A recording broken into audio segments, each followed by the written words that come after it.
Everything began in the boy's bathroom, the only place that served as his oasis for a bit of peace and quiet. However, on this abnormal day, he found Kojima, his attractive teacher, inside taking. It turned out that Kojima decided to use the men's bathroom because the women's was being cleaned. She promised she would forget the incident only if Sato could exit the stall immediately.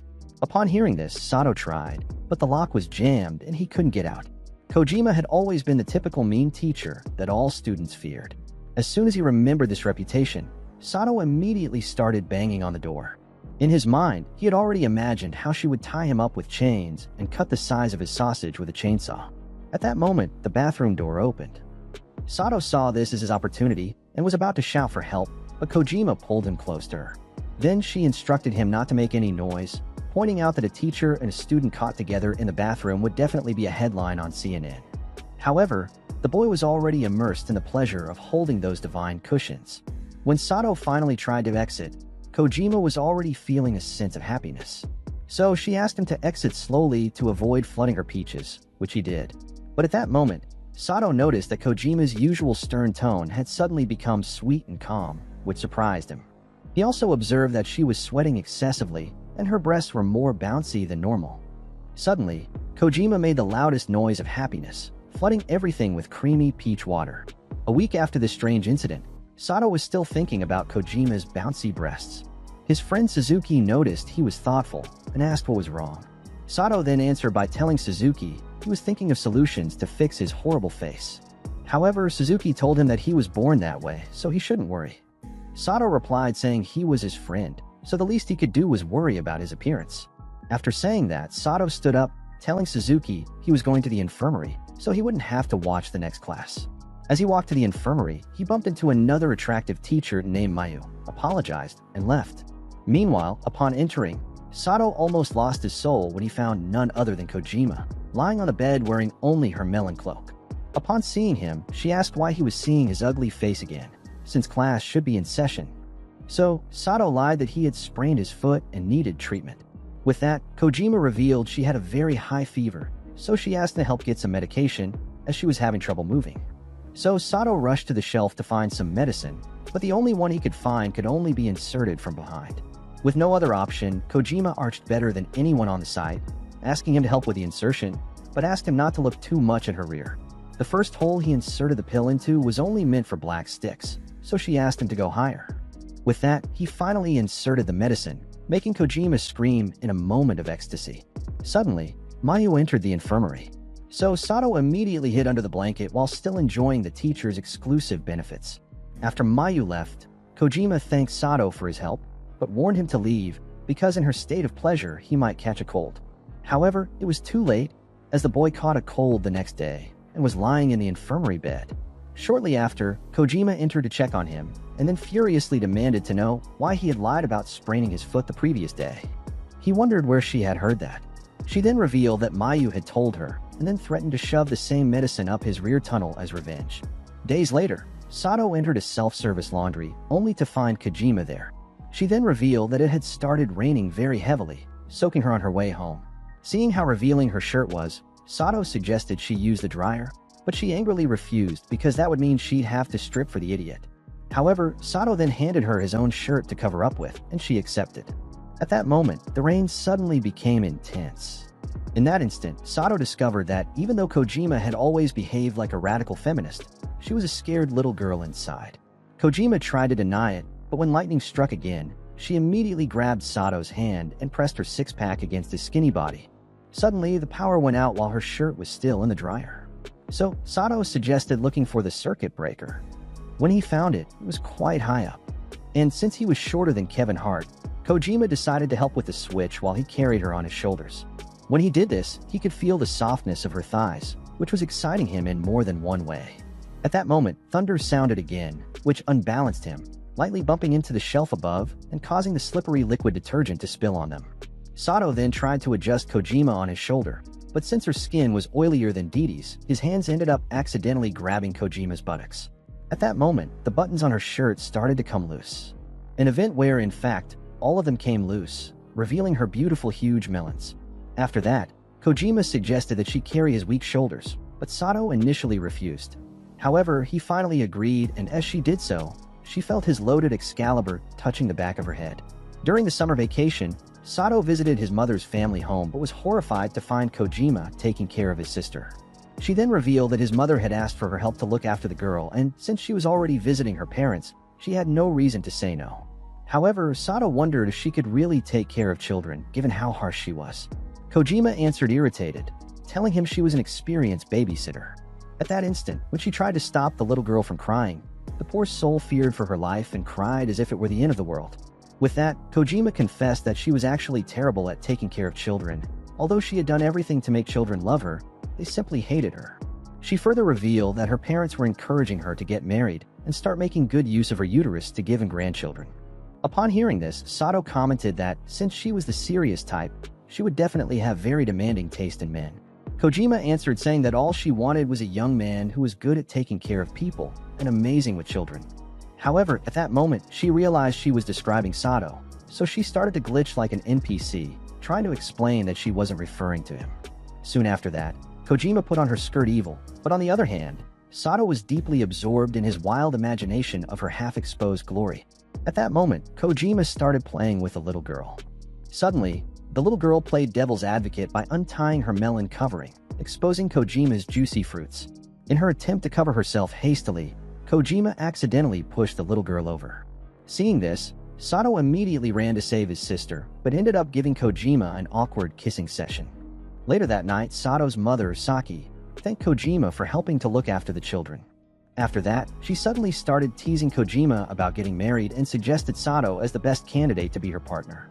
As she walked down the hallway, Kojima wondered how it was possible for her to date her student, but soon began reminiscing about the kiss they had earlier. The next day, Kojima was in Sato's room, so he asked why she was there. She answered saying she was brought to his room by his mother. At that moment, Saki entered the room informing them that they were celebrating Kojima's move to her new apartment. After saying that, Saki offered Kojima a glass of grape juice, which he drank and immediately passed out. Seeing this, Saki commented that she never knew the girl was a lightweight. On the other hand, Kojima was completely drunk.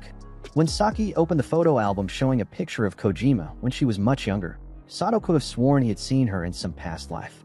However, Saki mentioned that Kojima was very shy back then and never imagined she would one day become a teacher. Upon hearing this, Kojima revealed it was all thanks to a child that she managed to mature so quickly. She then had a flashback to when she had just graduated and was walking home on the bridge. At that moment, she encountered a child who greeted her, but she ignored him because his face looked worse than broccoli. Suddenly, she noticed the boy was about to jump off the bridge, so she tried to save him but ended up falling into the water with him. Next, she cleaned the boy and asked why he had decided to throw away his useless life. The boy answered by telling her that he heard if he needed to grow up, he had to jump from the bridge into the river. Kojima answered by telling him that, even though he had heard about such a statement, no one could mature just by jumping off the bridge. However, she said it would be nice if it were actually true. Maybe that would really solve her problem of being socially awkward, and then she could manage to talk to people. The young boy then pointed out that they had been talking for a while, which really meant that after she had jumped off the bridge with him, she must have matured. Back to reality, Kojima then revealed that it was, in fact, because of that little man that she managed to achieve her dream of becoming a teacher. Upon hearing this story, Sato was mortified because, as it turned out, it was because of him that Kojima became the fierce teacher she was. Kojima then commented that she didn't even know the child's name. Upon hearing this, Saki was about to tell the truth, but Sato covered her mouth immediately. However, she finally revealed the truth to Kojima, that the little boy was Sato. Upon hearing this, Kojima immediately hugged Sato, saying she owed him a lot of gratitude and would like to do something to thank him. Saki then said she could start by taking care of. Then Saki whispered something in Kojima's ear that fried her neurons. After that, Saki told Sato that she loved Kojima so much and would actually like the girl to be her daughter-in-law, so that meant he had to act like a grown man and handle the situation. When he left the room, Kojima, still a bit drunk, grabbed Sato from behind, saying she would give him anything he wanted as a form of gratitude. Then she suddenly noticed his hot magazine and realized the boy was a pear who loved juicy melons. With that, she unbuttoned her shirt, took off her melon armor, revealed her vanilla buns, and then asked him to play with him as he wished. However, Sato immediately covered his eyes, saying he couldn't violate his teacher. But Kojima told him that at school she was his teacher, but outside of school he should refer to her as Big Sister. With that, she continued to tease him, asking him to give her buns a little squeeze. But at that moment, his little sister and Saki were approaching his room. So Sato thought it best to give her a quick kiss, but hesitated upon remembering she was still his teacher and if anyone found out. But at that instant, Kojima grabbed his head, kissing him intensely. Suddenly, Saki and the little girl entered the room to find them in the censored act. At that moment, Saki immediately took the little girl to watch Cocomelon, leaving Sato and Kojima to continue enjoying the adult content. Several weeks later, Sato was invited to his mother's friend's wedding on a tropical island, and surprisingly, his teacher was also invited. With that, he asked his mother how on earth Kojima got invited to the party. Saki answered by telling him that, since his useless father, built like a gorilla, couldn't attend, she had decided to give an extra ticket to Kojima. She added that Kojima would soon be part of the family. Upon hearing this, Sato wondered if his mother was on some medication. However, Saki called him a dense fool and then revealed to him that Kojima had intense feelings for him, which shocked Sato. After that, Saki mentioned that the trip was the perfect opportunity for them to connect, so she needed to give them some space. After saying that, she sped off with the little girl at an incredible speed. At that moment, Kojima approached Sato, suggesting they have some fun before the wedding started. Thus, they went to a secluded spot on the island.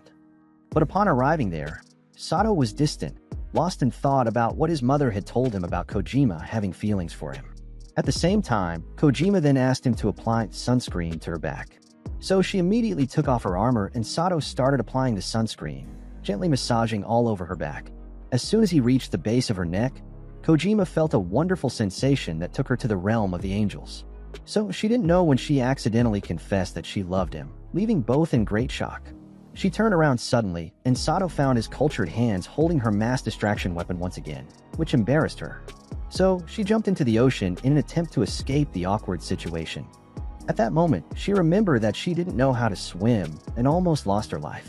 Shortly after, she was out of the ocean, but revealed to Sato that she had been bitten by something while in the water. At that instant, they noticed a warning sign about sea snakes in the area. Upon seeing this, Kojima began to panic. So Sato offered to suck out her venom. However, his eyes nearly popped out of their sockets when Kojima revealed the location where she had been bitten. But with no other option, Sato positioned her in the perfect pose for plot development and began sucking just below her dam until she sang the Song of the Angels. Then she passed out. Kojima was promptly taken to the hospital, but fortunately, according to Saki, no snake venom was found in her system. With that, she informed them that the wedding ceremony had started, so they needed to hurry there, and then she left. At that moment, Kojima thanked Sato for saving her life. After that, they went to the wedding. When they opened the reception door, they found the bride and groom exchanging solemn vows. At that moment, Sato mentioned that after he graduated, he would love to come back to the island with her. Several hours later, when they returned from the wedding, Kojima had a few drinks with her best friend, Miyu, and narrated everything that happened at the wedding. At that moment, Sato's call came through. So she answered the phone and they began talking like a couple, which made Miyu jealous. Then, in that jealous moment, Miyu grabbed the phone thinking of calling Suzuki, but realized she didn't have his number. The next day at school, during lunch, Suzuki was shocked to discover that Sato and Kojima were dating, but Sato instructed him not to tell anyone about it.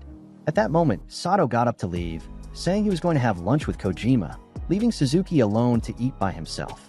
Suzuki had a history. When he tried to befriend other boys, they would simply run away because his face was worse than Dracula's. However, just as Suzuki thought he would have to eat alone, Miyu approached him offering to eat with him, taking him by surprise. He then asked her if she wasn't afraid of his scary face. So Miyu held his hands, telling him that even if his face was more disgusting than public bathrooms, she could never be afraid of her student, which made the big guy cry. With that, they had lunch together, and it was then that Miyu realized Suzuki was better in the kitchen than most Michelin chefs. So she suggested they share lunch because hers tasted like sewage. However, while trying to give him her horrible food, she tripped and fell into the fountain water. Suzuki tried to catch her, but ended up pulling the teacher's skirt. So he quickly tried to lift her out of the water, but ended up positioning her for applause. He then tried to adjust her, but only made the situation worse by activating the faucet, making the water hit the G-spot, causing the girl to feel all kinds of emotions. After this embarrassing incident, Suzuki apologized and handed Miyu his sweater to replace her wet blouse, which he took and sniffed like an obsessive pervert.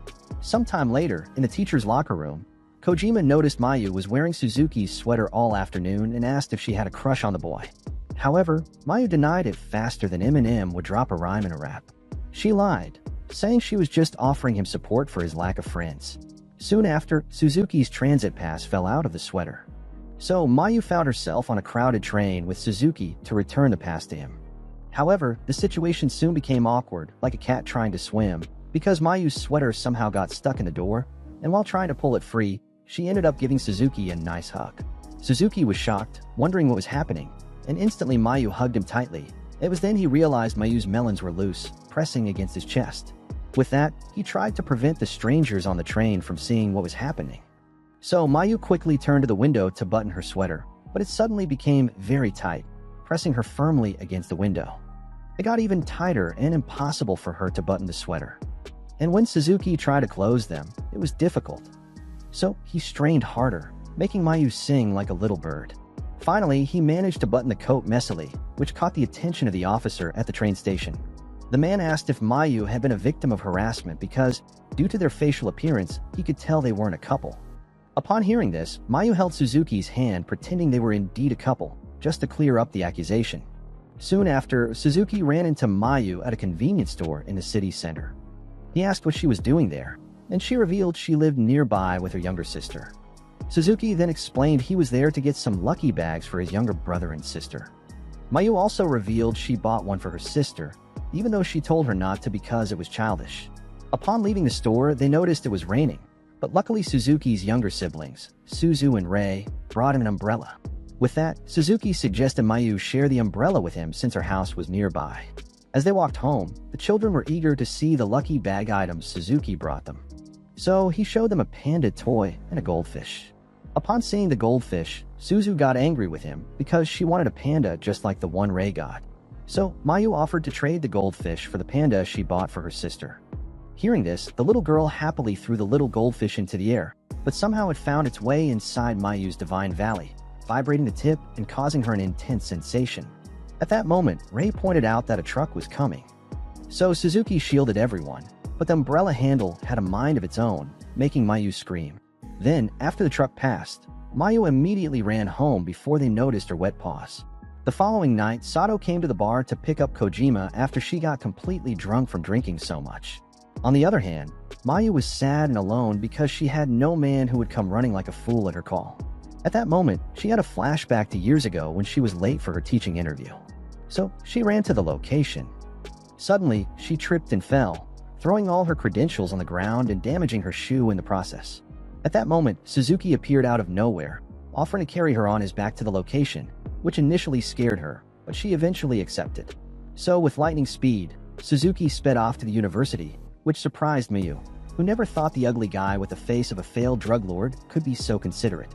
Soon they finally arrived at the university, and Suzuki helped fix her damaged shoe. Upon seeing how considerate the ugly guy was, Mayu's heart began to race, and she fell head over heels for him. In the present, Mayu suddenly found herself on Suzuki's back, which startled her. She wondered why she was riding on him. So Suzuki explained that he had received a call from Sato to come pick her up. Upon hearing this, she remembered how kind Suzuki had been back when they first met. Even though she didn't confess how she truly felt about him, she nevertheless thanked him for his effort in always taking care of her. A few weeks later, Suzuki, Mayu, and her sister Saya arrived at the neighboring school to plan the next high school festival. There they met a boy who looked like a frog named Akashi, a student at the school and part of the planning committee. Suddenly, a wild girl leaped onto him, strangling his neck as if he were a toy. Takashi then informed the group that the girl was his teacher Hazakura, also the committee advisor. Later that day, Takashi arrived home exhausted from putting up with so much from his teacher. However, when he entered his room, he almost wet himself when he found Hazakura lying on his bed. He asked what the hell she was doing in his room, and she replied saying the heater in her apartment was broken, so she came to relax in his room. After saying that, she took him by the hand and dragged his huge head to her breasts. It turned out these two idiots were neighbors who had lived in the same apartment building since they were children. They were childhood friends, and while they were small, Hazakura used this boy as her personal toy. And even now that they were grown up, nothing had changed. In the present, Takashi tried to pull away from her grip but only revealed her unbuttoned and exposed melon covering. Startled, he tried to fasten it but only made things worse when the full glory sprang out. This full-body movement alerted Hazakura, so she unconsciously pressed his face harder against her chest. Takashi then tried to free himself, and as he pushed back, his mouth pushed in the opposite direction. Seconds later, Hazakura finally woke from her deep sleep, and just as Takashi expected her to react upon seeing the idiot's face on her breasts, she just patted his head, saying she liked it. Later, she got up and left his room.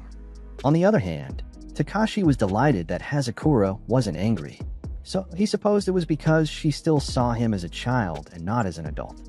At the same time, outside the bedroom door, Hazakura was shocked and couldn't believe the boy had just run a train on her breasts.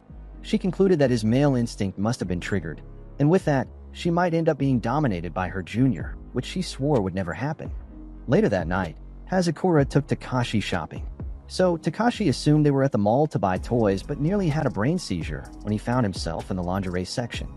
Petrified, he tried to run out of the mall, but Hazakura pinned his weak rear to the ground as usual and then forced him to choose one for her. With no choice, Takashi immediately picked the first one his hand touched and handed it to her.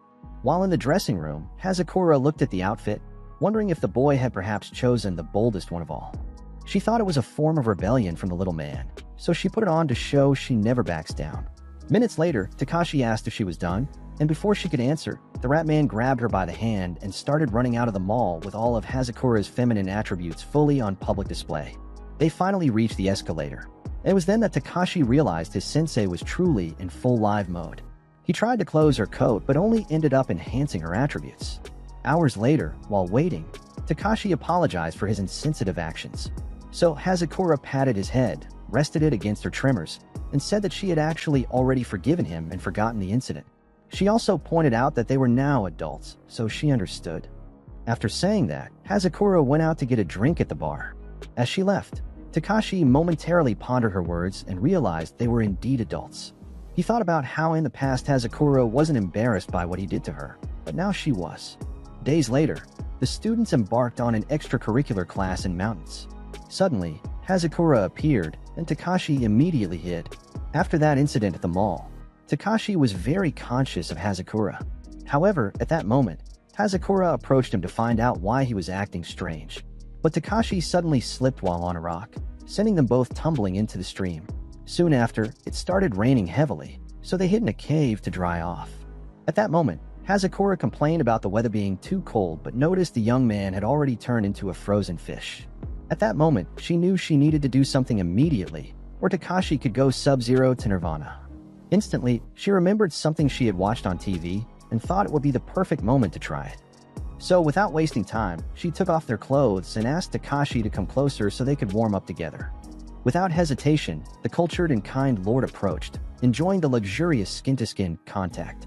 After that, Takashi murmured that he was thirsty, and just then, his eyes spotted a drop of creamy water on Hazakura's melodic paradise.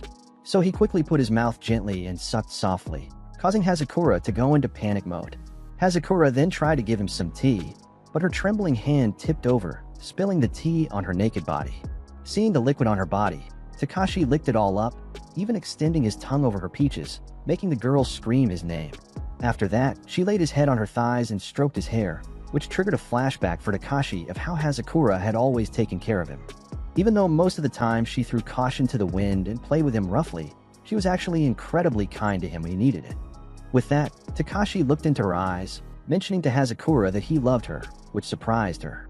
The day of the joint school festival finally arrived, and the entire school was bustling with students.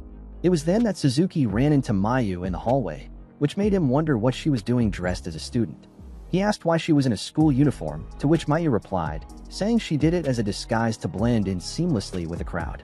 However, the truth was that she had done it hoping to make Suzuki feel more comfortable around her, and not see her as his teacher. While walking through the hallway, they suddenly bumped into Hazakura, who suggested they try out the program she had created for the event. The program was called Cops and Robbers, and the goal was to find a criminal while running around the school. After saying that, she handcuffed Mayu and whispered in her ear, saying that she must have strong feelings for Suzuki to go on a date, even going so far as to dress like a student. Then she led them into a room and informed them that the handcuff key was on top of a shelf. With that, Suzuki climbed up to get it, but clumsily dropped it inside Mayu's blouse, which tore on the inside, exposing her enormous breasts, and the key ended up inside her panties. At that moment, Suzuki ran around looking for the key, but then Sayo arrived at the door, calling his name. Upon hearing Saya's voice outside, Suzuki and Mayu panicked, and Mayu quickly asked Suzuki to close his eyes and put his hand inside her panties to retrieve it. He tried to do it but ended up grabbing her first-class breasts. Fortunately, he finally got the key, though not without giving her breast a good feel. Afterwards, Suzuki apologized for his actions, and Mayu replied that although others might say the things he did were similar to what only movie stars would do, she had actually enjoyed them. After saying that, in a moment of distraction, she confessed that she truly loved him, shocking Suzuki. However, she immediately regained her senses and ran out of the room. At that moment, Suzuki was in disbelief that Mayu loved him, but with the student-teacher relationship, their love was forbidden. A few minutes later, Suzuki left the room depressed about his situation, but at that moment he suddenly noticed that Sato and Takashi were busy applauding their teachers. Later that day, Mayu asked Sayu and Takashi to patrol an old school building that was to be used as a haunted house for the festival. Although Sayu was hesitant because the place was scary, Takashi was very eager to start, which made Hazakura extremely jealous because Takashi was acting so cool and masculine as if he intended to win over Sayu. With that, she entered the house ahead of them intending to scare Takashi so that Sayu would see who he really was, a chicken without courage. However, while running into the building, she accidentally fell to the ground. Eventually, Takashi and Sayu found her in that pitiful state and scolded her for behaving carelessly. Sayu then suggested they go get help, but as they moved, Hazakura grabbed Takashi's leg, begging him not to leave her. At that instant, Takashi also fell to the ground with her and saw her genitalia in detail. Suddenly, Hazakura informed Takashi that she needed to urinate, and he tried to lift her, but the plan failed miserably. At that moment, Hazakura warned that she was about to let everything go. So Takashi had the brilliant idea, worthy of 1,000 memes, to catch the liquid using a bucket, which he did. At that instant, Saya returned with Suzuki to help, and when they heard the sound of falling water, they thought it had suddenly started to rain. After that, Hazakura felt utterly embarrassed and thought the best way to relieve the tension was to embarrass Takashi too by getting him wet. But when she grabbed his hand, the boy completely ignored her, walking away with Suzuki and Sayu, leaving her puzzled and believing that Takashi was done with her games. On the other hand, Takashi was just embarrassed and didn't want to look at her pathetic state, thinking it best to leave her alone. A few minutes later, in the school hallway, a girl was confessing her love to a boy, but suddenly a bear mascot arrived as the devil's advocate, ruining the moment. At the same time, outside the building, Saya ran to find Mayu and Takashi. She informed them that a bear mascot was on a rampage through the school, disturbing couples in their moments of affection, and also revealed a surprise. Couples who were hit by the mascot had a high chance of success when declaring their feelings. At that instant, a group of students spotted the mascot and ran after it, and Saya then turned and noticed that her sister had also disappeared to chase it. Takashi, on the other hand, already had an inkling of who was behind the whole mascot fiasco. Meanwhile, inside the physical education preparation room, the mascot finally took off the mask and turned out to be Hazakura, who was busy getting revenge on the students for what Takashi had done to her earlier. Suddenly, Takashi entered the room, shocking Hazakura, who wondered how the dense idiot had managed to figure out she was the face behind a costume. He answered that he knew it was her because she had a distinct, unpleasant smell worse than morning breath. At that moment, they heard the sound of the students outside still looking for the mascot, so Hazakura pushed Takashi into the other room. Inside, she looked for him but couldn't find him, and soon discovered he was right inside her costume. Takashi, in turn, realized that Hazakura wasn't wearing panties, which utterly embarrassed her, and she explained that the panties had gotten dirty, so she had to hang them up. After that, Takashi tried to get out from inside the mascot but ended up rubbing his body against hers. Hazakura immediately asked him to stop, but the pervert said he simply couldn't stop his body from reacting to the person he was in love with. After that, Takashi was utterly embarrassed by the awkward way he had confessed his feelings to Hazakura. Soon after, Sayu and Suzuki entered the room, with Sayu scolding Hazakura for playing with the costume again, and informing them that the haunted house was ready. Upon hearing this, Takashi thought about going with them, but Hazakura held his hand, saying he belonged to her. While this was happening, Maya was still looking for the mascot. When she thought she saw something that looked like the mascot's big feet, she threw herself at the person and declared her love for Suzuki. However, when she looked up, she was shocked to realize she had just confessed her feelings to Suzuki himself. He, after hearing the declaration, said he was just a student with no money and no ambition in life, but that he would really love to marry her, deeply shocking Mayu and leaving her instantly unconscious. Weeks later, in the cafeteria, a guy named Tan was shocked to hear that the three of them were sleeping with their teachers. To make matters worse, Sato and Suzuki, from the same school, were applauding their teachers. Sato then revealed that even the freshmen Tanaka and Takashi were the newest members of the Cougars, surprising Tan. With that, the brother vowed that he would also find a cougar within the next 3 months before graduating and ran off crying about how miserable his life was.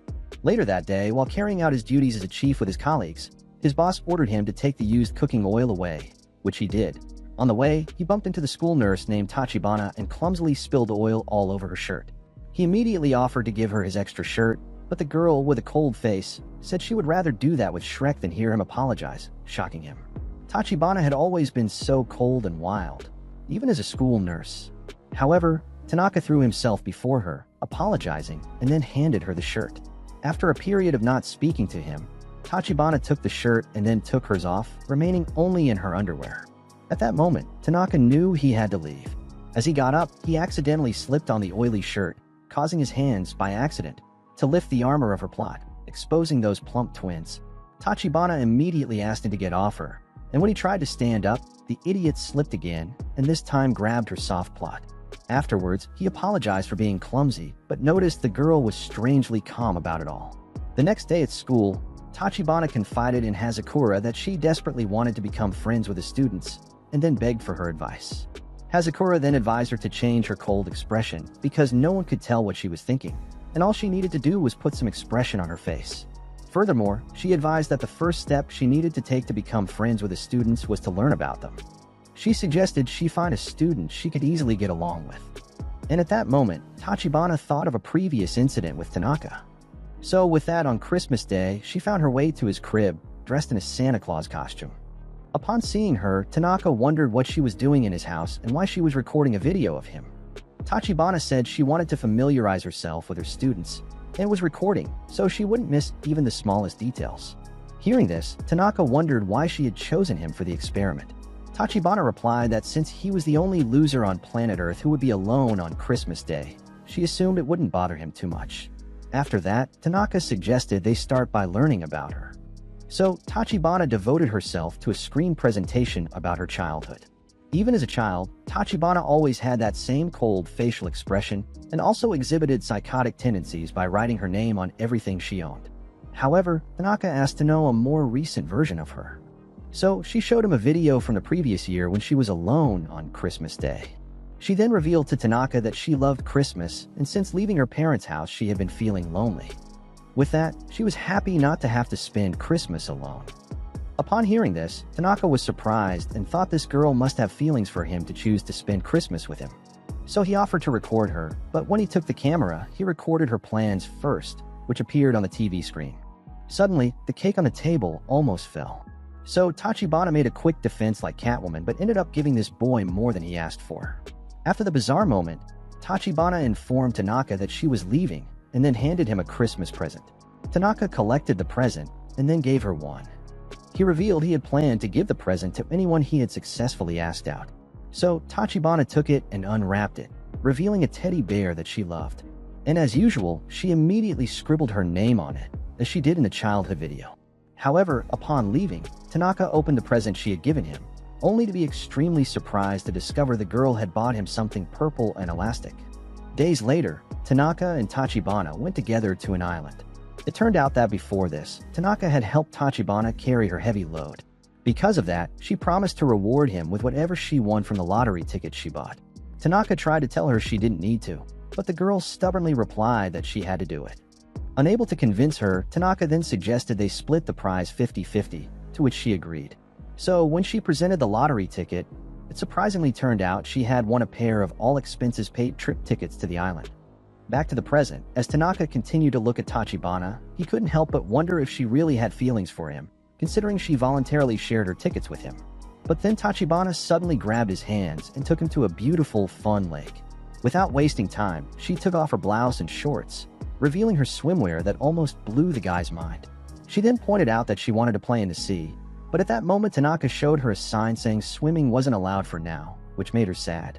Seeing her sad, Tanaka quickly told her they could also play at the shore. He then showed her hermit crab crawling on the beach, which fascinated Tachibana. Suddenly, Tachibana slipped and fell into the sea, which made her peach covering slip out of position. Seeing this, Tanaka took off his shirt and dove into the water to save her. While carrying her to the beach, he almost died upon seeing a mature woman's rear for the first time in his life. Fortunately, he managed to lift her up, But another problem arose when her melon covering was removed and the hermit crab thought it was better to play with something soft than the hard ground. Panicking, Tachibana fell backwards, explaining to Tanaka that the hermit crab had taken over her watermelons. So Tanaka moved his hands up to remove the crab, but this stupid boy ended up squeezing the armed cannon, making this girl climax intensely. Afterwards, they got dressed. And it was then that Tanaka spotted the magazine Tachibana was reading. He then asked her if she had researched fun places at sea for his sake. Tachibana confirmed with a nod, saying she did it so the trip wouldn't be boring for him because all she wanted was for him to have fun, impressing Tanaka. At that instant, Tanaka's heart began to beat faster than a cheetah on steroids, and he wondered what was causing the intense feeling. The next day on the island, Tanaka finally concluded that the intense feeling was because he was in love with Tachibana. On the other hand, Tachibana suggested they go to the mountain to observe the stars. So while climbing the mountain, it suddenly started raining heavily. So they sought shelter inside a cave. While inside, Tanaka complained about the cold. So Tachibana moved closer, placing her cushions on him so he felt warmer than a microwave. But suddenly, Tanaka slipped, causing them to fall to the bottom of the cave. With that, Tanaka then used a flashlight to see the depth of the hole. But it was then that he noticed an even deeper hole ahead of him. He immediately tried to move away from the situation, but Tachibana immediately asked him not to move, warning that if he moved abruptly, he could destroy the stalactites that took years to grow. So she suggested they move slowly, and as she began the slow movement, all Tachibana did was give him more manga poses. After finally getting out of the hole, the sky cleared and the rain stopped falling. It was then that they noticed the small stars illuminating the cave. However, Tachibana mentioned she only wanted to see a shooting star. Tanaka responded by asking if she wanted to make a wish to be loved by her student, to which she shyly nodded in agreement. Seeing this, Tanaka laughed and murmured to himself, saying the teacher really had deep feelings for him. But then he had no idea that his internal dialogue was quite loud and Tachibana heard it. She then revealed to him that it was actually the first time her student had loved her, shocking Tanaka because he never expected that she still saw him only as a mere student and not as a real man. On Valentine's Day, Takashi showed Tanaka the chocolate he had received from Hazakura as a gift, shocking Tanaka. So Tanaka hoped to receive the same VIP treatment from Tachibana, but he received nothing by the end of the day, which left him very frustrated. After school that day, he decided to go home but noticed it was snowing heavily and even the buses and trains had stopped running. Anyway, he decided to walk home in the freezing cold, but it was then that he heard someone's tumble behind him, which turned out to be Tachibana. With that, the two went back inside the school and sat by the heater to keep warm. However, at that moment, Tachibana caught a cold and started sneezing, so she took off her clothes to feel warmer. Just then, Tanaka noticed the same box of chocolate that Takashi had shown him on the floor. So he presumed Tachibana had also received the same Valentine's Day gift from Hazakura. However, at that moment, Tachibana started sneezing even more strongly. So Tanaka suggested she eat the chocolate to warm up, to which she agreed, but only if he ate with her. So upon opening the chocolate box, she took one and accidentally slipped her hand, and it fell on her tips, immediately melting. Seeing this, Tanaka got up to get a cloth to clean the mess but ended up putting his mouth gently on the tips. Seeing this, Tachibana told him it was okay since it was the chocolate she had planned to give him anyway as a Valentine's Day present, which she had made with Hazakura. Upon hearing this, Tanaka became totally convinced that Tachibana really had feelings for him, and that was a perfect moment to reveal his feelings. So he told her that, just as he had said on the island before, he had really fallen in love with her and was in love with her. But surprisingly, Tachibana immediately rejected him. Several months later, Tanaka graduated, and his friends came to his party to celebrate with him. Sato then informed him that they were planning to take a trip during spring break and had come to discuss the planning. But it turned out these boys' teachers were also in the apartment baking a cake in the kitchen. Upon seeing them, Tanaka then wondered what Tachibana was doing in his crib after rejecting him like a piece of trash. At that moment, the liquid batter suddenly spilled on Tachibana's shirt. So Hazakura instructed Tanaka to give her his shirt to change into. With that, Tanaka gave his sweatshirt to Tachibana and left the room while Tachibana tried to figure out the best way to express her feelings for him. However, she took her clothes off and while trying to put on the sweatshirt, she accidentally got entangled with a fishing line that had somehow gotten stuck to the door. Seeing this, Tanaka, who peeked through the door upon hearing her fall, ran to get scissors, leaving the door partially open. But then Takashi and Hazakura approached the room to check on them. Hearing their voices in the hallway, Tachibana moved to close the door so they wouldn't see her OnlyFans content, but it was impossible.